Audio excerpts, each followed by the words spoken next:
the Favola have an open kitchen, and my best thing when I serve a dish, I want to see the reaction of the customer. And sometimes is my best part of the day.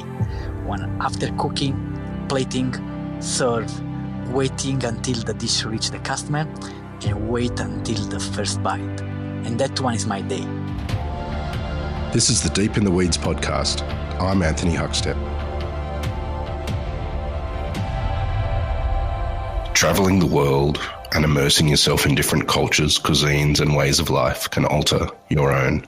The connections, the moments can create a new path and lead you to a life in a place you'd never considered until the moments presented itself. It's created a wondrous food culture in Australia where new Australians have the freedom to share the magic and beauty of their heritage in their new home.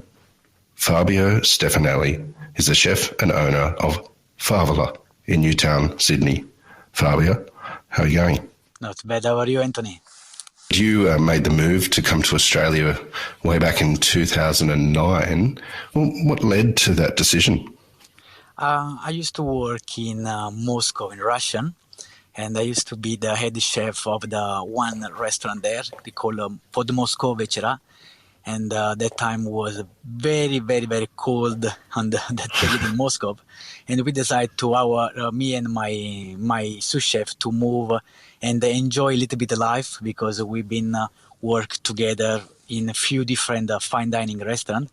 And we decided to move and relax in a hot spot in the world. And we choose Australia, we choose Sydney. What was it like when you first got here? Were you surprised by the food culture? We just landed. When we land in Australia, we land in Sydney. Me and my chef, we tried to organize the menu. The first restaurant we called Fico, was in Balmain, and we tried to organize the authentic Italian dish and try to see even a few restaurants around us what they offer. And what we saw, lots of restaurants from fine dining to trattoria. The menu was almost all similar, and the why it was similar, because it was not many supplier and not much ingredient come from overseas. We had trouble with the flour. We decided to choose Australian flour to see how was to organize the menu with the local ingredient, and it was a little bit hard to us because there was not much choice. Compared to now, we have lots of different choices from Europe and from Australia. It was a little bit tricky that time. You mentioned you came from Russia to Australia, which I'd love to explore, but take us back to Italy when you were young. Where did you grow up, and what role did food play in your life? I explain you with my life. We have a family of 5 of us. I have 2 brothers, and both of them are chefs. I was like 13, and my father was a carpenter. My mom used to work in the electric part of the public, and they used to wake up 4 o'clock in the morning, 5 o'clock in the morning, organize our lunchbox and sent to the school. And every time we saw my mom and my dad cooking, I was always inspired to see what they're doing. And because my father used to work in company in construction, always come before my mom at home, and he's the one cooking for the family. And always I was follow him and see what he do for cooking for the family, and what he used to cook for family. Very, very simple dish, and with a few ingredients they organize always dinner. And my 2 brothers, they are both of chef. And one day I said to my mom, to my family, guys, I want to be a chef too. And my family say, no way are you to be chef. My brother, he said, I have idea. We send Fabio to one of the hard restaurants in Italy to let him understand it's not easy to be a chef. And they send me my resume to Hotel Eden. It's a one-star Michelin hotel in Rome. The restaurant's called La Terrazza. Okay, it was I remember it was like September, and it was very very hot. That day it was only me and my brother home. The chef from the hotel called me and said, Fabio, the position is available. If you want, you can come in the restaurant. Okay, I called my family and I said to my mom, listen, I need to go to Rome. My mom said, you're 14, you don't even know where is Rome. And I asked my brother if he can give me 50, 50.000 lire. It was the lira at that time. And they give me 50, 50.000 lire. And I took the train myself and I traveled to Rome, like 2 hours in the train. I was 14 years old. I started working in the hotel, and that, of course, that time was internship, like work for 3 months, underpaid, like no payroll, just for learn. And that one was for my family was how hard is the work in hospitality. They they think the idea what they have. If I work in hard restaurant, I changing my mind.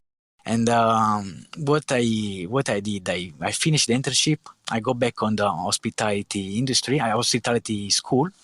I every year the restaurant used to call me, the Hotel Eden. After the school, they called me to work there, and I was 14 and 15 years old. I work in 1-star Michelin. Wow. After that, yeah, that one was very very, but was for free because it was an internship. Well, take us back to that time. What was it like working in that kitchen at such a young age? Oh, that one was I think one of the best experience I used to have. The chef I used to work with is called there was a 1-star Michelin chef. It was the chef of the Lady Diana. In our kitchen we were 23 chefs, and everyone we used to call chef, not by the name. And there was everyone in the section, everyone respect the food, was like a hierarchic in hospitality. And here the life is changing now. If you go in hospitality right now, everyone is a chef. Before it used to be like a commis, demi chef, chef de partie. It used to be like a hierarchic in the hospitality. I know I saw him 3 years in the same restaurant. For 3 years, he never touched a pan. I never touched a dish. But he just finished the dish, like he put the oil on the end of the dish. And every day he have a respect from all the chef. Like everyone, everything, every time they call the dish, everyone he says something. We need to say yes, chef, or we need to call him like chef. Now this one is the life is a little bit changing now, but before, like the respect for the chef, the respect of the food was completely different. I used to work from 7:30 in the morning until 12, and of course for 2 years was an internship. But even after, the salary for commis chef or demi chef was around 600-700 euro a month. But the experience, the respect you have for the hospitality was one of the best thing you have in your blood, in your body. Still right now, if I saw some movie or some one of the best chef in the world, they how they talk and how they respect the food is amazing. You ended up traveling all over Europe and working, but tell us about your time in Italy and the really integral moments that really jettisoned your career. Yeah, after Hotel Eden, after the Rome, I meet a chef. The chef used to work with for lots of French restaurant in a 3-star Michelin. He said to me, Fabio, I think you need to follow me. And from there, from Rome, I moved to Tuscany. Il Pellicano was 2-star Michelin. And I moved to 1-star Michelin, 2-star Michelin I was 16 years old. I worked with him in Tuscany for 2 years. And after 2 years, I had a call from the restaurant in Amalfi, where I come from. I'm from Caserta. It's very, very close to Amalfi. And the restaurant there called La Terrazza. then the head chef, Pino Labarra. That one was for me one of the best experience I used to have, because the chef was one of the best person in the I used to work with. Nice person. He teach me the life of the chef. He teach me how to respect the food and respect your stuff. That one was very important to be a chef, because the be a chef is not only cooking or organize your dish, is the respect for the food and respect for people you work with. I work with him in this restaurant is to have 2 star Michelin. Wow. Yes, I work with him for 2 years, but I really love him. I really love work with him. I said to him, chef, I want to grow with him, with you. And the chef said to me, Fabio, listen, you are too young. You are not even 18 years old. You need to learn more you can right now, and after you decide where you want to be. That's why after 2 years, he said to me, Fabio, is right now for me now to let you move from Italy to different part of the world. And he sent my resume to one restaurant in London. Is that the restaurant have the 2 star Michelin that time, and he just want to me to have more experience I can, but not to learn how cook, but to learn the respect and the different kind of food in around the world. He sent me to London. To London, I work in 2 star Michelin restaurant in London, and that time I used to be still I used to be commis. In the time I work in Italy, my position was always commis, like the low part on the in the group in the restaurant at the Brigata. And that time in London, I won one of the best commis in the world, because on my resume, 17 years old, already have like more than a 7-star Michelin on my resume. From there, I moved to Chester, in one restaurant in Chester. To Chester, I moved to Dublin. The restaurant Dublin is called Belvedere. Is the restaurant was the restaurant from the Bono, the singer, the U2 singer. And there is where that one was one of my last experience in fine dining before go back in Milano. Before Milano, I need to explain you why I moved to Milano. When I go back to meet my family in Italy, and at that time I talk with my mom, and I say, Mom, this is my life. The people need to start to call me a chef now. I'm a chef, and I remember that day. And when I saw that one, when I tell that one, in that time, exactly the time was Carlo Cracco. Carlo Cracco is one of the best chef in Italy on that period. And my mom said to me, Fabio, listen, if you want me to call a chef, when you work with him, I try to call you a chef. I try to do many things to work with him. I send my resume there. I try to call a few different chefs to say, guys, I need to help. I need to work with him. And after 1 year, the sous chef of the Krakow called me and said, Fabio, you want to be on board of the Krakow restaurant? For me, it was one of the best call I received of all my life. I start to work with him on the section for commis, and was very, very, very hard. This episode is proudly supported by Montague, handpicked for you. The things that we're really looking for in plums, first of all, they've got to be sweet. We're really looking for a full flavour explosion in our plums. Red flesh is critically important to us, higher in antioxidants, so all that good stuff. And then we're also looking to add a slightly firmer texture. So there's almost a little crunch. You know, that's the real driver for us. For more information, go to montague.com.au.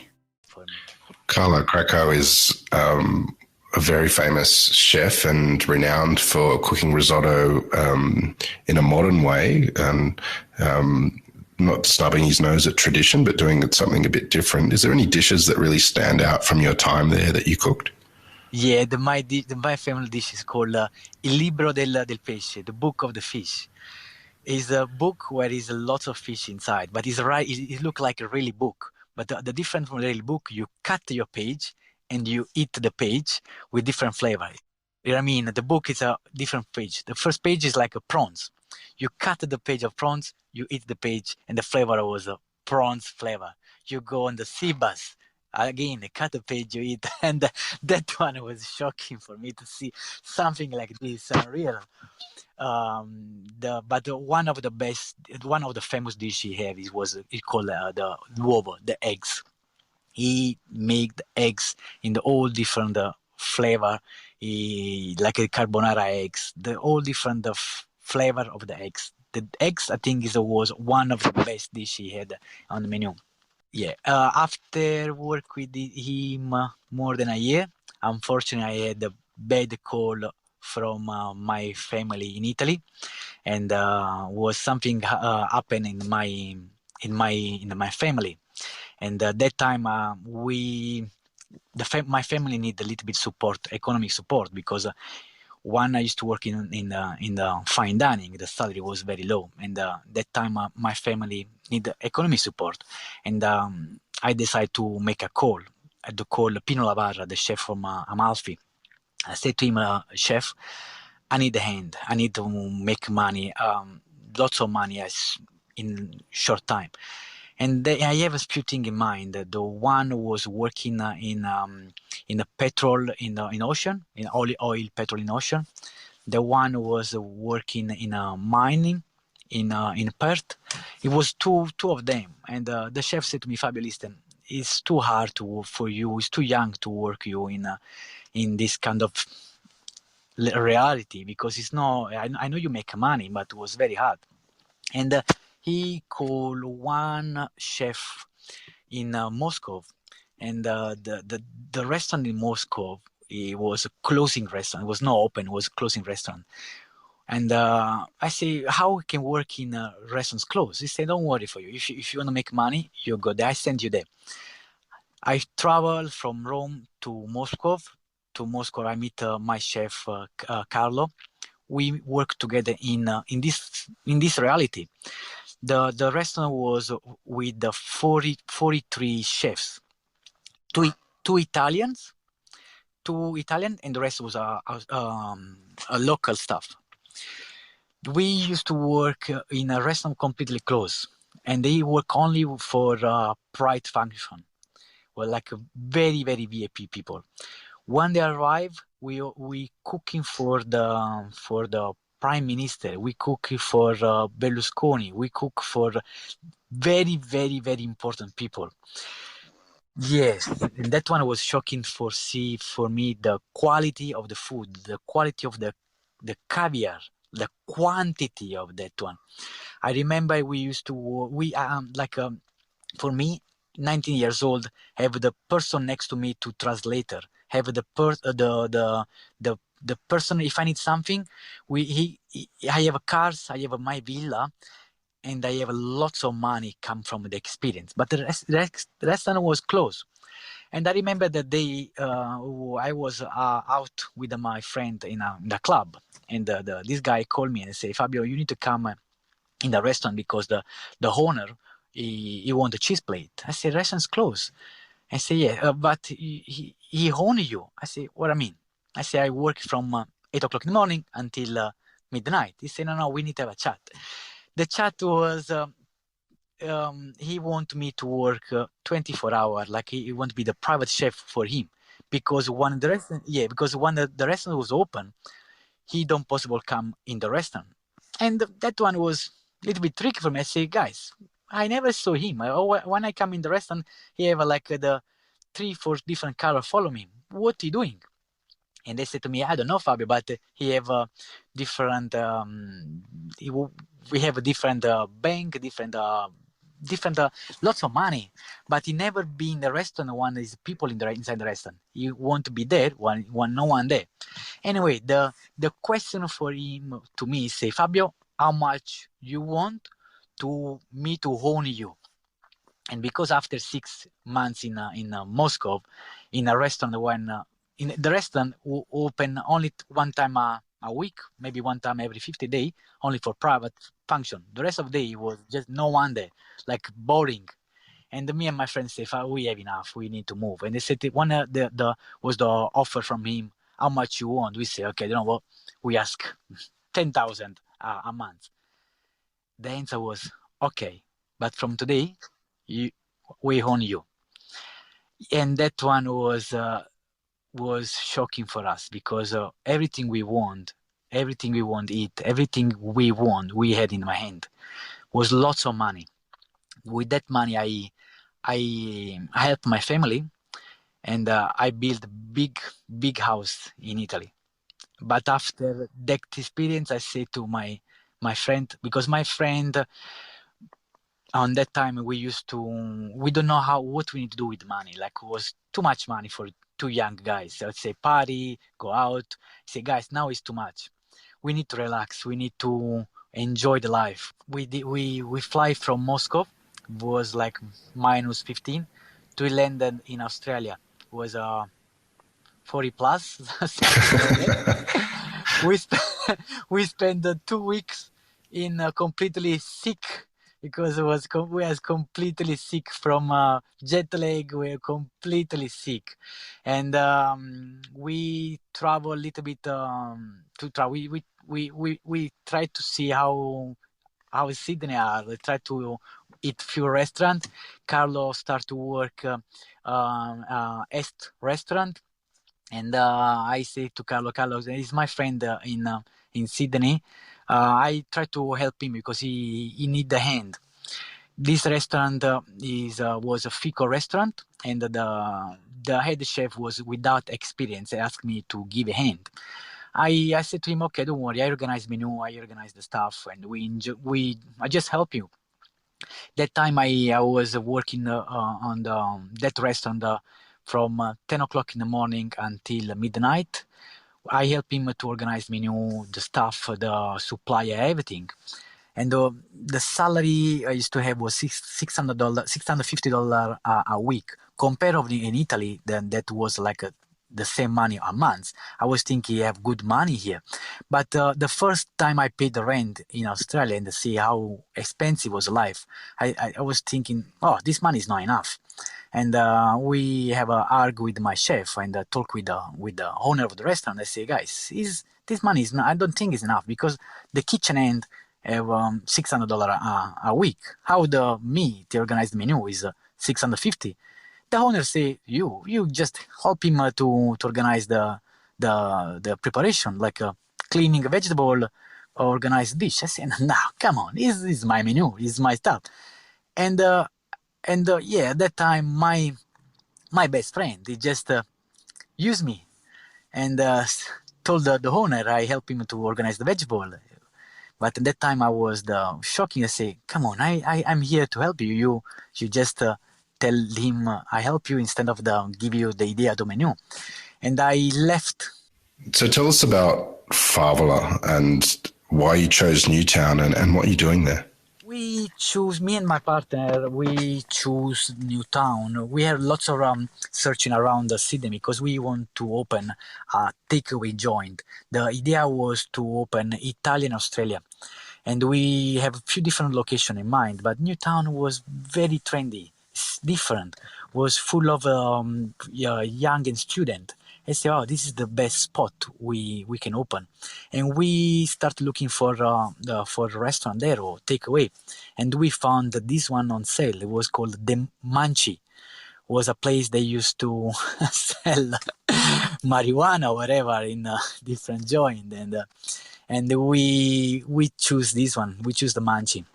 We open our takeaway, and we call Favola. Favola mean fable, and the fable is what I miss from Italy. Is the fable of my mom and the cuisine of my nonna. And I moved from fine dining to simple dining, and I try to give the customer the experience I miss from my life. And what I miss is the comfortable of my mom and the cuisine of my nonna. and that one Favola start. But at that time, we want to give a touch of Australian because I'm proud to be in Australia, and we organized when I opened a restaurant, we organized a dish they call the taca da bush, and we organized the mix of Italian and Australian. We organized we have like a Aboriginal flour with the Bolognese kangaroo ragu. And that dish was one of our famous dish in Favola. It was very trendy, but unfortunately, I opened in Newtown, where the Newtown we try to protect animal. We have lots of vegan and we have lots of vegetarian people. That's why after 6 months, we decided to remove the taca da bush from our menu, to remove the kangaroo from our menu. You mentioned that the food you wanted to do was memories of your mum and your nonna. Tell us about a dish or two that's on the menu that reminds you of that.